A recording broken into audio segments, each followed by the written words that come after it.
Okay, let's get started. So, on behalf of College Buys, thank you everyone for joining us today. We're happy to have you here for an enlightening conversation on digital marketing strategies featuring Christy Phillips from Clarus. Your presence and participation are invaluable to these discussions. If you have any questions, please feel free to use the Q&A feature or use the chat, and your questions will be addressed as we go on. So I will now turn it over to Christy. Well, thanks so much. And it is a pleasure to be here this morning, coming to you from Central California. So I am a California native myself. So it's always near and dear to my heart to talk to California colleges. And so looking forward to really diving in and really talking about proven strategies to boost new and current student enrollment. And really also more importantly, talking about demonstrating that marketing ROI, knowing that there's a lot of pressures and conversations and focus on campus regarding marketing ROI, and talking about some of our approaches of how we have the privilege of working with colleges in that space. And so before I dive in, I'll do a quick introduction of who I am, but I am a Senior Director of Community College Solutions. So I have the privilege of working with colleges, community and technical colleges across the nation on a variety of different capacities. So everything from enrollment, digital marketing, website, CRM communications, leadership strategies, you name it, knowing that strategic enrollment and marketing are all encompassing across campus, really being that collaborator and partner in this space. I am a former campus leader in terms of enrollment and marketing strategies. I've sat on both sides of the office and being able to really talk about, bridging that gap between enrollment and marketing. And so always love building consensus with the partners that I have the privilege of working with, and also focused my doctoral research on the some college, no degree population, and really talking about the business of prior learning, knowing that there is an ever-growing some college, no credential population is really a fantastic opportunity to think about how community and technical colleges can help change lives for the better, and really diving into that population. And so today, I'm hoping as you walk away from this webinar, you really are able to identify some actionable strategies and a clearer understanding of how to prioritize your college's marketing efforts for measurable success. Knowing that there is a lot going on, a lot of different priorities, really being able to take a step back and talk high level of different ways and opportunities to distill down different ways to engage different populations at the right time. So on today's agenda, we're really going to dive into being able to talk about funnel marketing strategies, being able to talk about the different parts of the funnel itself and what digital tactics are best served in those different touch points along the way to helping students persist to registration.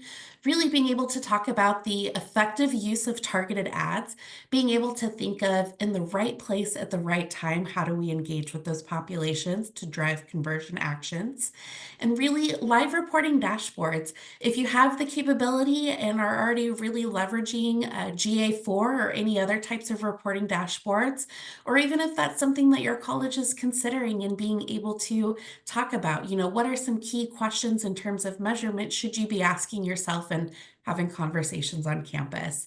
And then really rounding out, talking about enrollment matching techniques. This is something that we really enjoy and pride ourselves on, being able to help our college partners really be able to see a calculated ROI as they're doing some specific funnel type marketing strategies, and being able to have that information as that ROI attribution for those marketing dollars. Definitely we'll keep an eye on the Q&A, but if there's any questions at the end, happy to dive in. And then also being able to share out this deck at the end when the recording becomes available to you. So I will go ahead and really dive in. So I really wanted to holistically kind of take it big picture to kind of think about two different stats that really resonate with me as I'm kind of thinking about different challenges and opportunities for college marketers as they're thinking of ways to use and leverage their marketing dollars. The first one is really something that was eye-catching to me. We also know that there is no surprise of a commodity of a lot of noise in the media space. There's lots of different college messages, marketing messages about just buying consumer products in general. With the pending demographic cliff, regional 4 years are getting more and more competitive in the space as they are also feeling that tight squeeze of shrinking pools of engaging with student populations and maybe broaching into recruitment tactics they've never done before, or really tapping into adult learners too. And so really this stat drives my motivation to kind of thinking about that right message at the right time. But a recent study showed that there was two to almost three times the likelihood of media spend for boring ads. That's the amount that you would need to achieve in order to have the same impact as an interesting ad. A lot of times we may be thinking that means we need flashy creative or a GIF instead of just a standard banner ad that is displayed throughout our campaigns. But I think more importantly, this really reigns true to thinking about what is that message for that key audience that we should deliver at that time, because that's really going to reduce that noise and really help them have that catching their attention and being able to help them drive that activity we want to see, whether that is to submit that application, complete their financial aid application, or it's just another registration check mark, or simply reminding a current not enrolled student, hey, registration's open for the upcoming term. These are key messages that are not boring to them. They speak to them at that right moment, at that right time. And the other statistic that really always stands out to me, specifically with working with community and technical colleges, is that there's reported, that 5 to 25 more times of industry cost estimates for attracting a new student versus retaining one.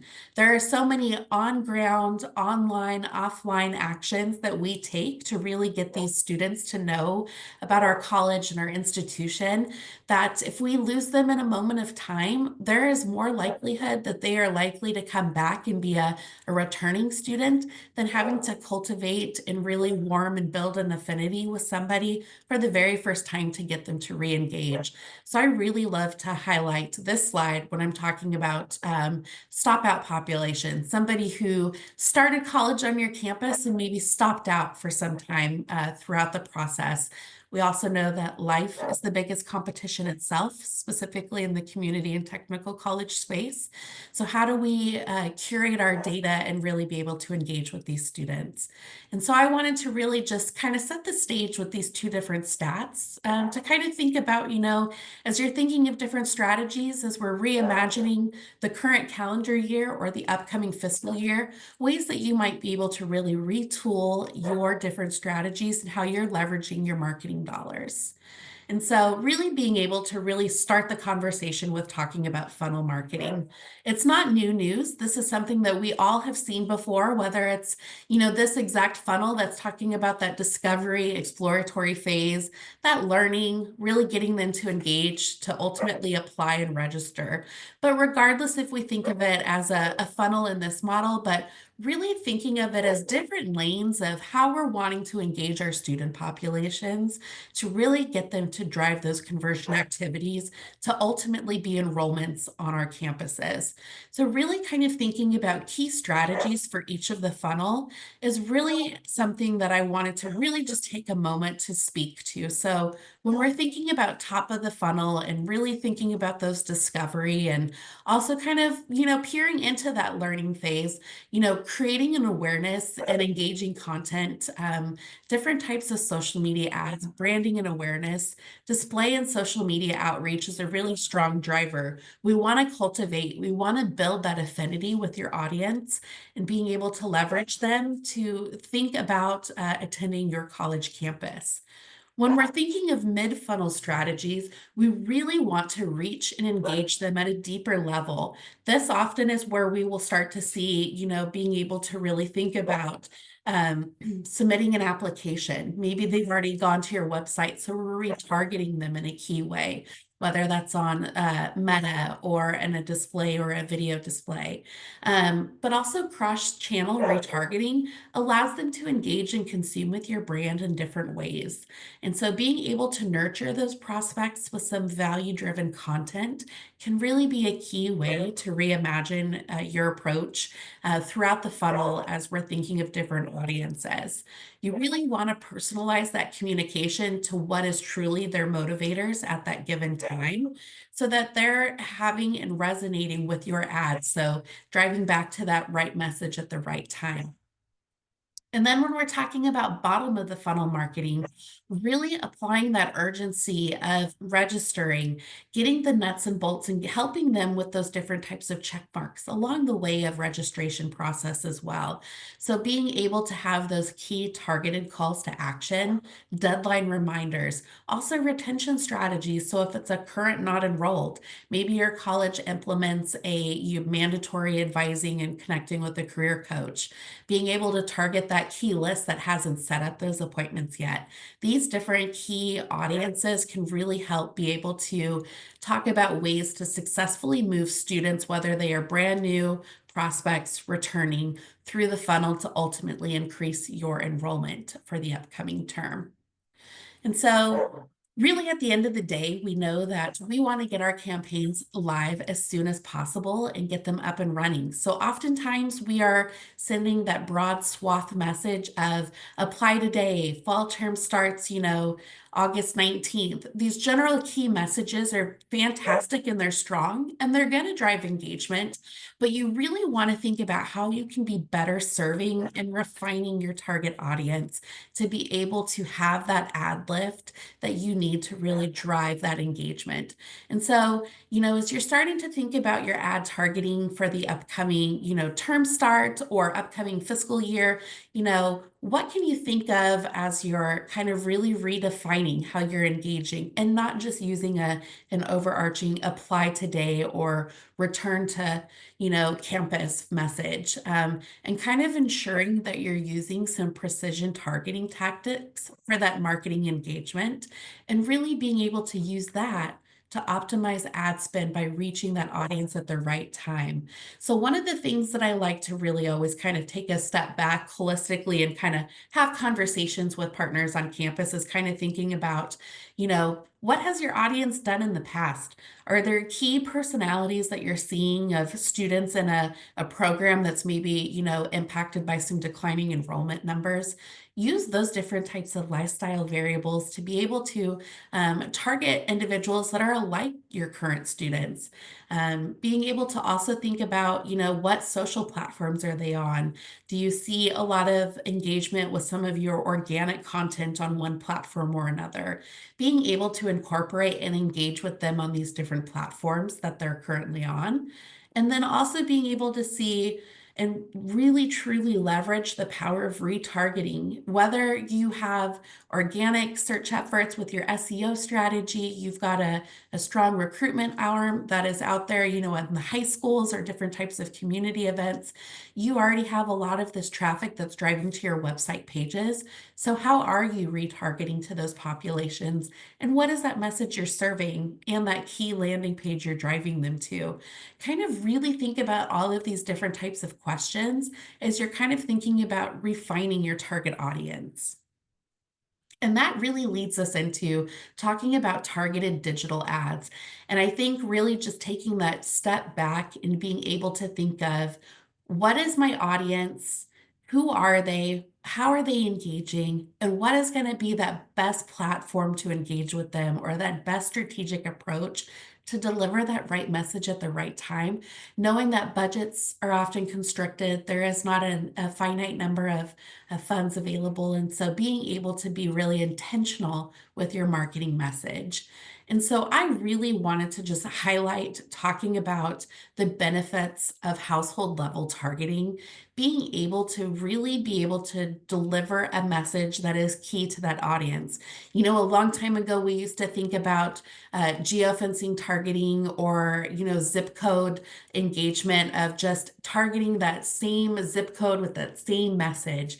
And knowing now that really there truly is that level of the household targeting. And so using this image to really kind of highlight the value of you could be targeting 4 households that are right next to one another another, but based on how you have your targeting set up, your different audiences you're running your digital campaigns to, you could be really targeting your message. One home could be getting a re-enroll scholarship because we're targeting a stop out list of students who, attended but maybe have not been to campus in the past 2 to 3 years. And their neighbor has a high school student, senior, that is looking for ways to stay close to home and then ultimately transferring to a 4 year. Being able to target a high school student list and deliver addressable geofencing directly into that home with a transfer related campaign. Knowing that there is, we're retargeting based off of capturing first party data off of your CTE pages to really deliver a career starts here message to the neighbor across the street. And then also we've got a current student on the block that has not enrolled yet. And so being able to send them a registration reminder. So really thinking about that intentionality of what data are we using? What messages are we targeting to really maximize that ROI is truly a key strategy that I think we all know is important, but sometimes we just are pinched for time and really need to have a broad message of apply. But let's take that back a step further and really drill down into what is the most intentional way to use our messaging to really captivate our audience. And being able, those benefits, you're going to be able to analyze your media spend a little bit deeper. Later in this conversation, I'll talk about how we use enrollment matching for list-based campaigns. Being able to tailor that messaging as you see unique to that audience so that it's less noise and resonating with conversations maybe they're having or the research that they're thinking or just things that are on their mind they haven't shared yet.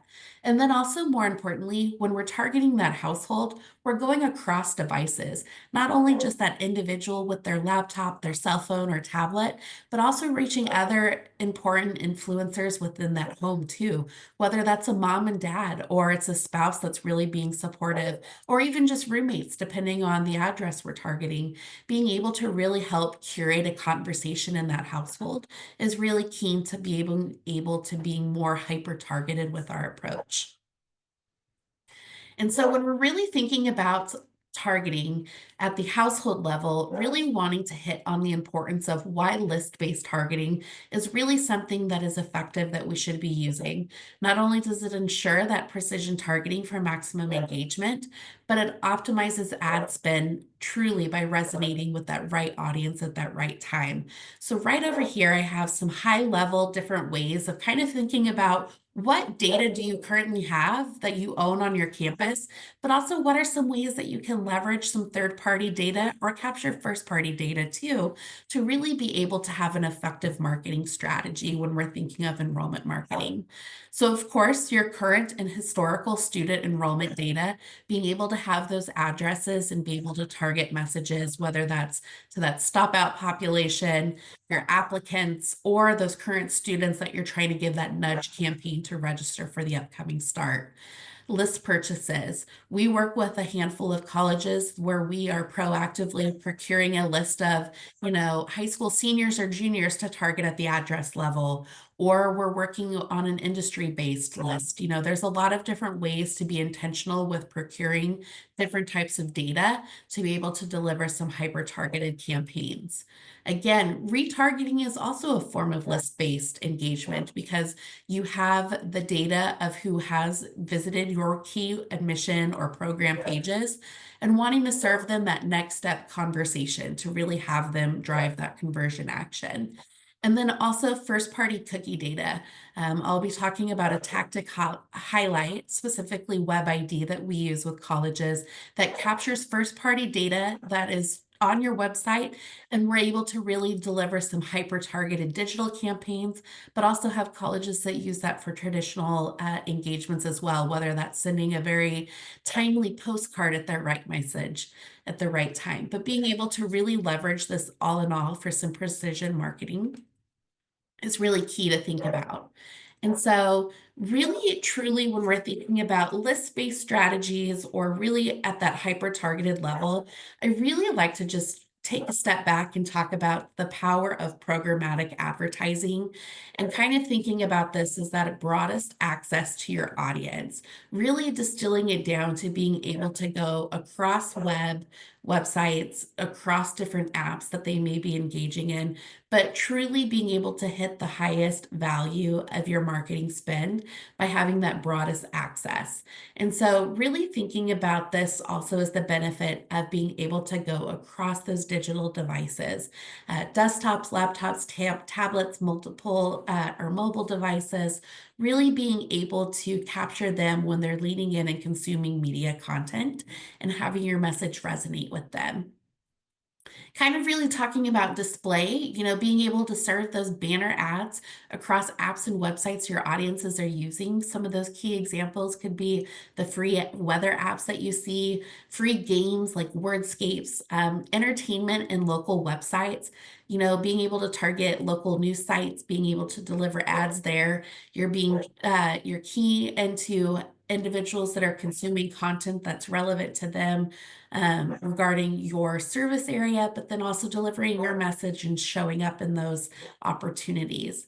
When we're thinking about video, this is really those 15 to 30-second, whether that's a pre-roll, so that free content, snippet that's right before, looking at local news or CNN or MSN or Forbes, also looking at mid-roll, so having that 30 to 50-second spot appear within a longer video. So maybe somebody's streaming a complete television episode, or post-roll, at the end of a video and showing your ad itself. So there's various ways that we're able to engage with video at a programmatic level.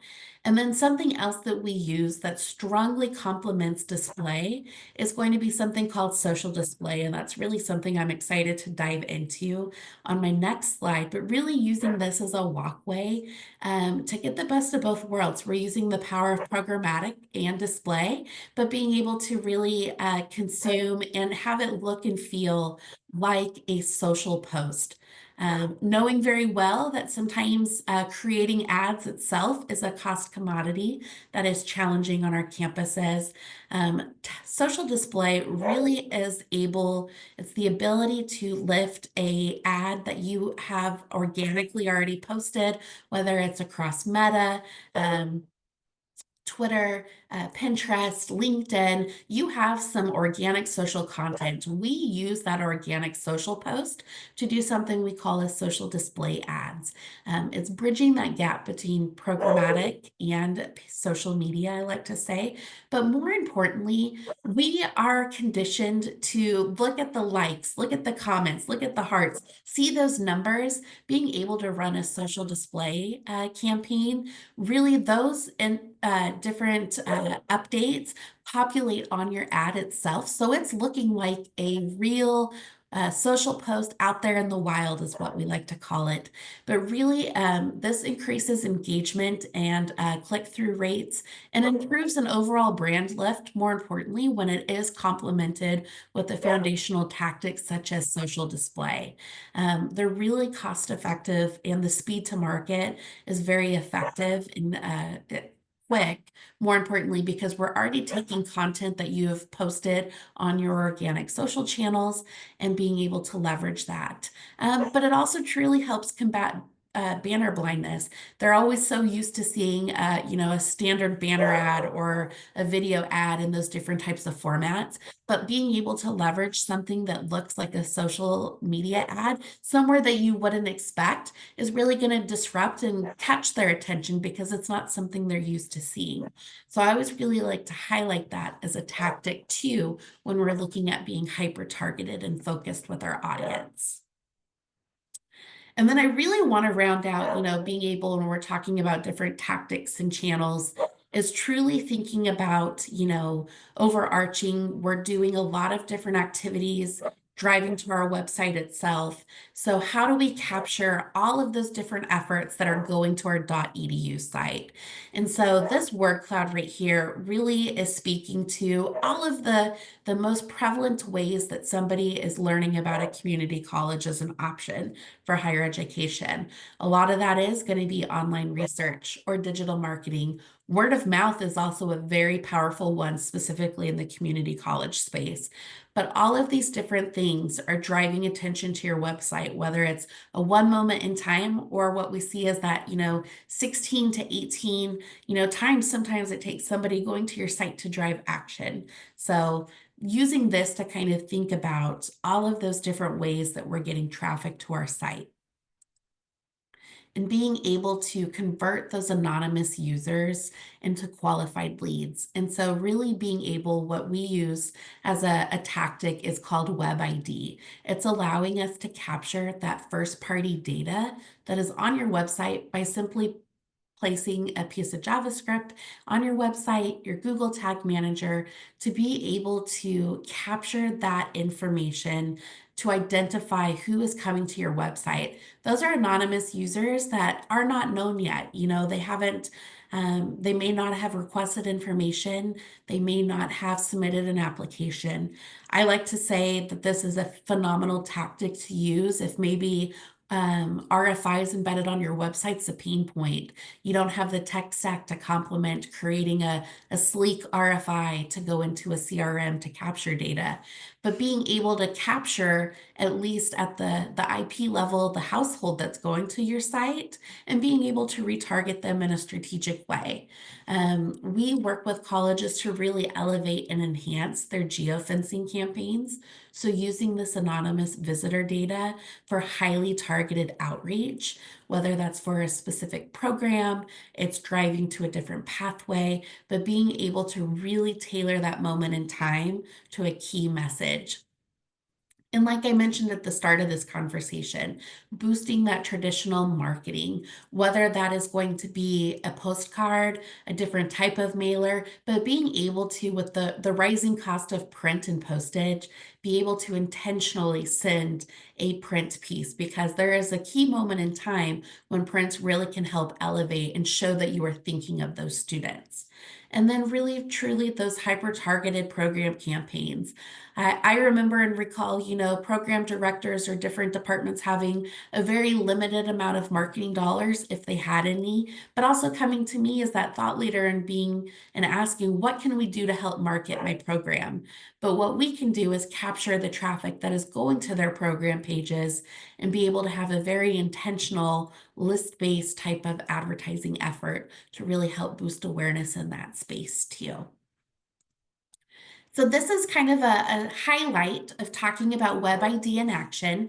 Looking at the website visits that are on the key program pages or different pages we're wanting to look at. So here in this example, you can kind of see we're seeing a web page that's talking about, health and human services. There's one that's talking about a pathway. So this is a 2-year to 4-year program. And then another health professions. But this college in this example really wanted to be able to send a key message to the homes that are already looking at their transfer pathways to a college or university in the nearby area, because they really wanted to have a tailored message.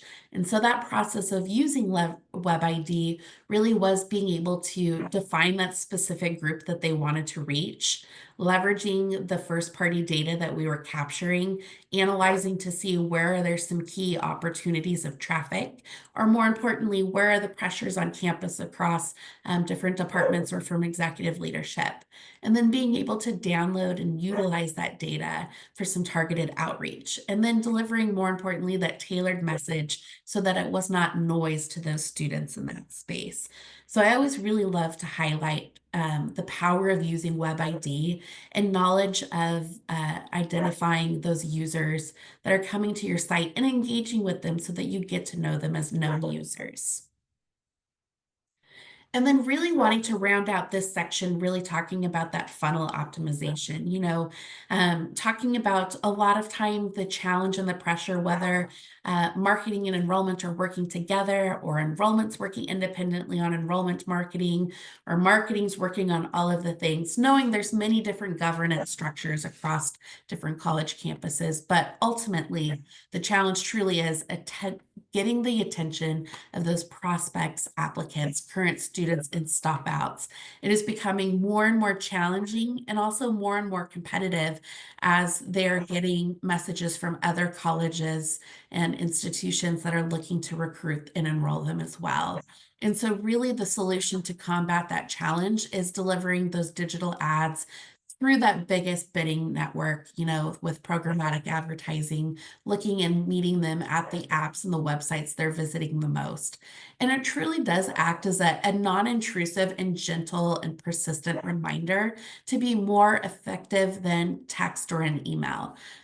Knowing sometimes that a text can catch somebody off guard if they weren't expecting a text from the college, or nobody answers their phone calls that they get and receive anymore.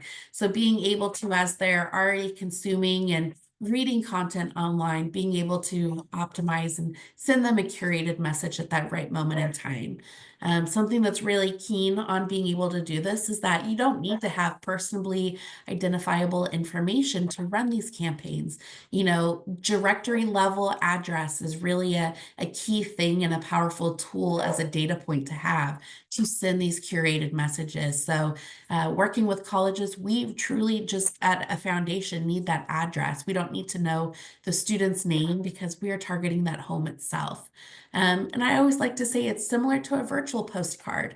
Instead of sending them in the mail, you're sending, that key message to them on their mobile devices or their laptop. And so really, when we're looking at funnel optimization and targeting to combat that challenge of registration pushes, thinking about stop outs and encouraging them to return to campus, looking at applicants to push them to complete their enrollment process. Something we've seen in a lot of the research we've done is that students may have completed that application and they're just waiting to know what's next. They're thinking somebody's going to contact them, or it's, they're the first in their household to go to college. They don't know what to do next. So what is that key message we can get to really help guide them persistently to nudge them to that next step? Is it making sure that we have their FAFSA on file? Is it making sure that they register for an advising or a new student orientation? Where's that stopgap in your registration process of getting somebody to go from applicant to enrollee and being able to target a message to those individuals?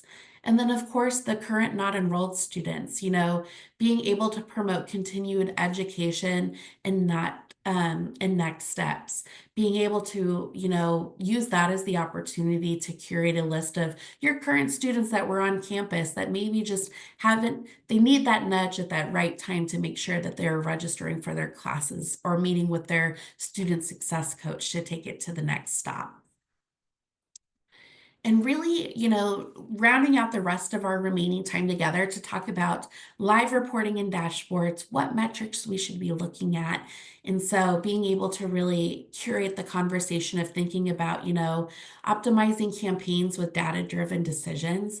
It's so easy to make assumptions about what type of ad content is going to resonate with our audience.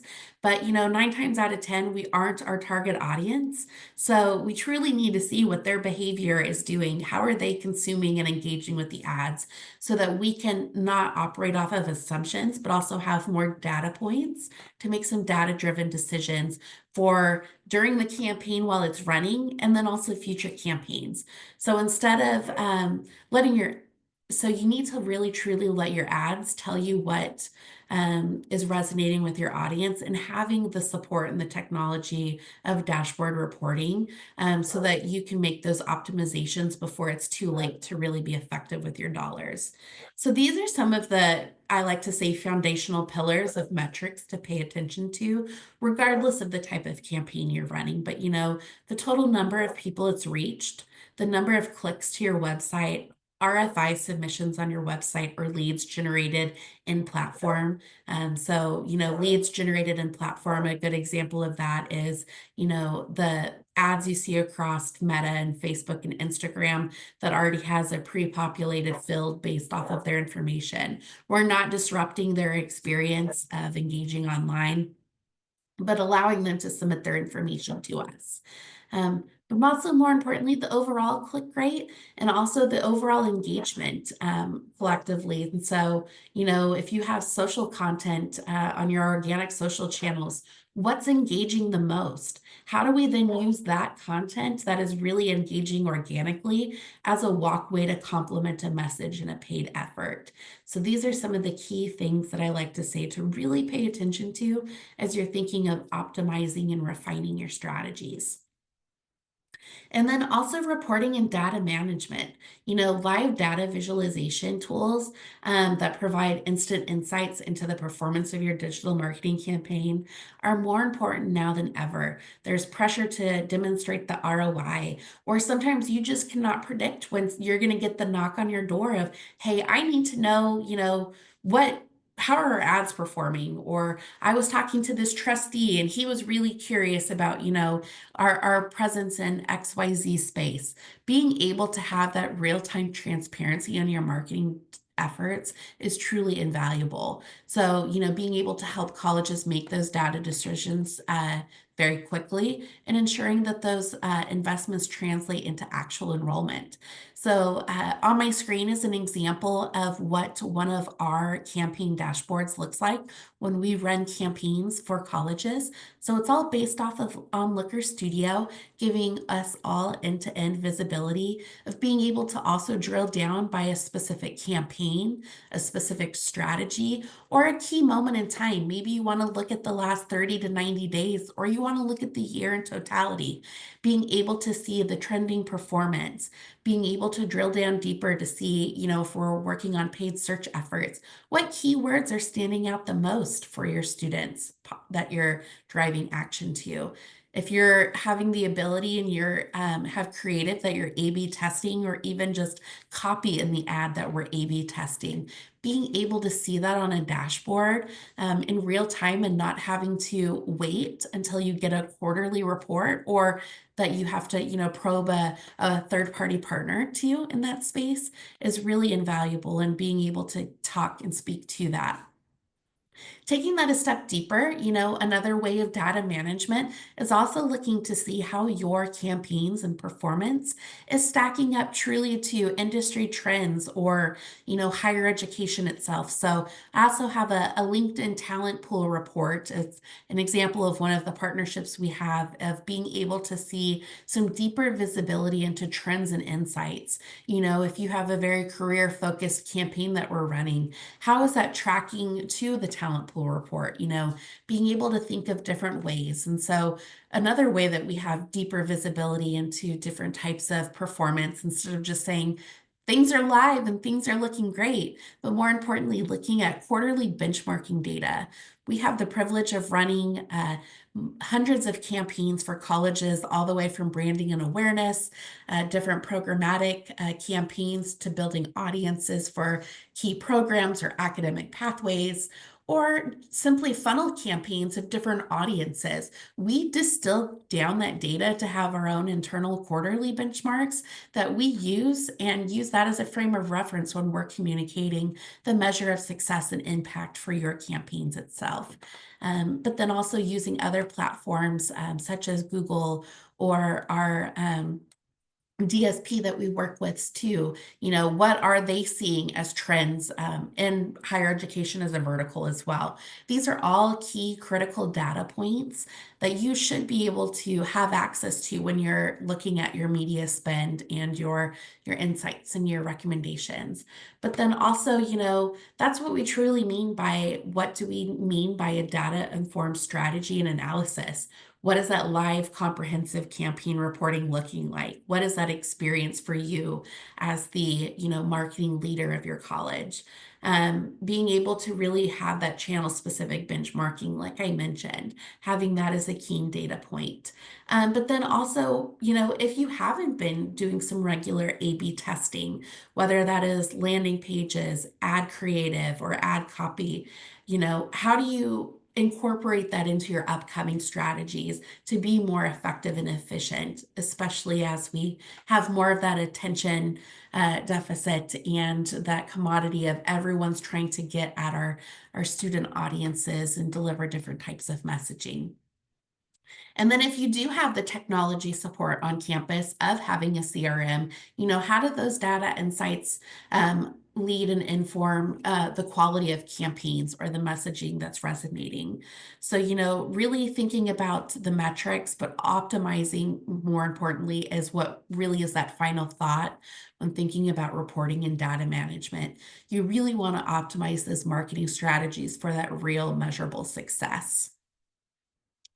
And then really talking about enrollment matching. This is something that really gets me excited when we're working with partners and we're doing different types of campaigns for them because it truly and succinctly gives them an effective ROI once a campaign has ended. And so this is really results that matter. So, for every campaign where we run a geofencing list, so this is a list of addresses, or, thinking back to that slide I shared earlier during this discussion of, your historical enrollment data. It's a StopOut list. It's a current not enrolled list. First party data. So think of, when I talked about web ID and, identifying audiences based off of web traffic. Or if it's a purchase list where you have addresses, you're owning that data and we're delivering a campaign at an address level, we have that opportunity to measure ROI with what we call as an enrollment match. So we provide you with a clear breakdown of the students who were on your geofence list and received your ad so that you're seeing directly the students that saw your ad and those students that enrolled for that upcoming term that campaign was focused on. We also determine your ROI of return on investment of calculated based off of credit hours so that you're having a visual of seeing that ROI based off of your campaign's efforts. And then a revenue analysis of, looking at those enrollment numbers and that credit hours to give you that infographic that really highlights and demonstrates that you're able to, show to leadership, show to your trustees or your president of, hey, we ran this campaign and this is the real-time impact that we saw that it had for the upcoming start. That type of data truly is invaluable that our partners really lean into us to be that helper and that advisor to help them communicate that marketing ROI. And so this really is a college spotlight of Pueblo Community College that we have the privilege of working with. But, this was a highlight demonstrating an enrollment match for their Career in a Year campaign. So this campaign ran for just over 5 weeks, leveraging display and social display. That tactic where I said where we lift an organic social post and it's, social media in the wild, using those two tactics. We were using their list that they provided us to raise awareness of individuals interested in returning to college to earn a degree or certificate. So this was a snippet that we used as a highlight to really talk about that enrollment match data. So there were 2,000 total enrolled, number of enrollees on the geofence list that received ads. And that really turned into, a credit hours of 12,000 credit hours and that calculated revenue of 3.6 million. Knowing that there is a lot of different efforts that are driving an attention and awareness, but being able to have this snippet and that moment of time to really see that measurable result of a marketing campaign really does help calculate that ROI to be able to communicate the ongoing value of really targeted digital marketing and messaging in this space. So really wanted to demonstrate this as an example to kind of show the type of ROI that a college can receive through a really targeted, focused, list-based campaign of communicating a message at the right time to those audience populations. This is what a sample enrollment match infographic looks like at a broader high level. And this is something that we provide at the end of any list-based campaign, but being able to talk about those awareness metrics so that you're seeing, of course, impressions, cost per impressions to give you the sense of the reach of your campaign.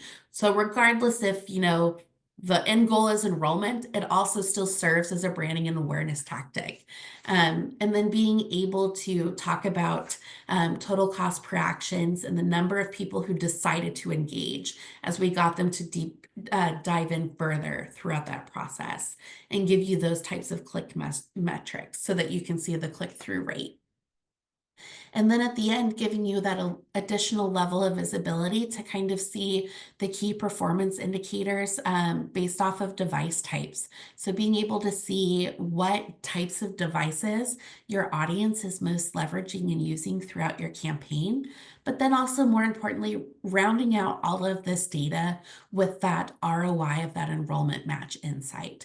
So this is something that we work with you as an extension of your team to be able to communicate at a deeper level. And so as we round out our time together, kind of really wanted to really talk about some final takeaways, but, thinking full funnel engagement, not just thinking that top awareness or, apply today type of message, but truly how do we dig deeper to get very targeted and intentional? How do we think of different ways that we can approach our marketing dollars to be more effective and strategic? And then more importantly, how do we complement that with some live data tracking so that we are able to communicate to our campus stakeholders the value and the impact of our marketing spend and our strategies to really communicate that rounded out ROI? So I really wanted to, follow up and share a few resources with you as well, as you're thinking about different ways to optimize your strategies, just strong arm your toolkit of different insights and resources that you have as you're thinking about different ways. And so providing you the link to our blog, we provide a lot of different content from thought leaders across our company. So everything from thinking about GA4 to different audiences, different seasonality peaks in time, different ways of approaching paid search in the community college landscape, but really customly curating information and making sense of marketing and enrollment strategies, specifically for community and technical college leaders. Also, we have a fact sheet talking about Web ID if you want to learn a little bit more about Web ID as a tactic maybe to incorporate in your media strategy now or in the upcoming fiscal year. And then also an enrollment match fact sheet. So you can learn a little bit more about that process and how it impacts different ways that we're able to communicate out measurable success for our partners. And then also, if you want to just have a next level conversation of anything that really stood out to you today and be able to have us think about how that applies into your space on your campus, really looking forward to connecting and more importantly, just being a thought leader in the space of helping you reimagine ways to be creative in your service area and with the different audiences you serve. And so truly just really thank you for today and looking at this content and being able to consume it in this space. And I'll stop sharing my screen now to see if there was any key questions that anybody would like to, ask, but also, just provide this as a key takeaway for you all to kind of use and socialize across campus as well.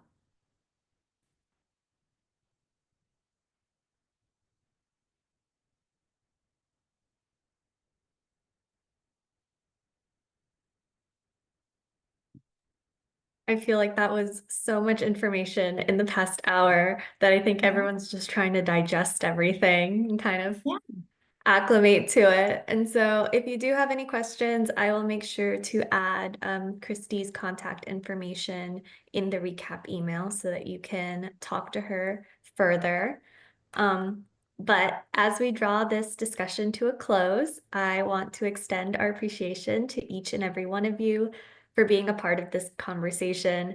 I would also like to express our gratitude to Christy for her valuable insights and contributions.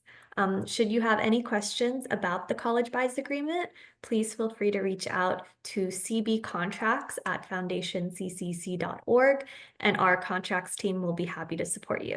So thank you for joining us, and until next time.